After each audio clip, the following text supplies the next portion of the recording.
اللهم علمنا ما جهلنا وذكرنا ونسينا.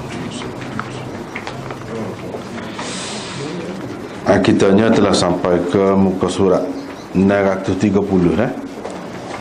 930 bab ke-72 dah. Babun liyarud al-musalli man marra baina yadayhi wa radda ibn Umar fi at-tashahhud wa fi al-Ka'bah wa qala in aba illa an yuqatilahu qatalahu. وبه قال حدثنا أبو معمر قال حدثنا عبد الوارث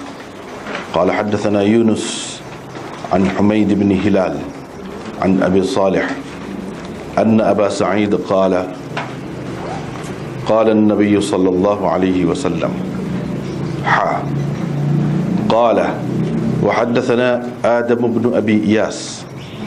قال حدثنا سليمان بن المغيرة قال حدثنا حميد بن هلال العدوي قال حدثنا أبو صالح السمان قال رأيت أبا سعيد الخدري في يوم جمعة يصلي إلى شيء يستره من الناس فأراد شاب من بني أبي معيط أن يجتاز بين يديه فدفع أبو سعيد في صدره فنظر الشاب فلم يجد مساغا إلا بين يديه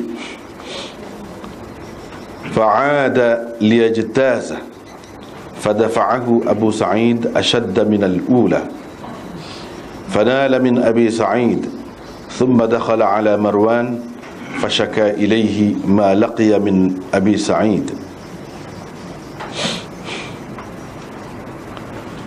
ودخل أبو سعيد خلفه على مروان فقال ما لك ولابن أخيك يا أبا سعيد؟ قال سمعت النبي صلى الله عليه وسلم يقول إذا صلى أحدكم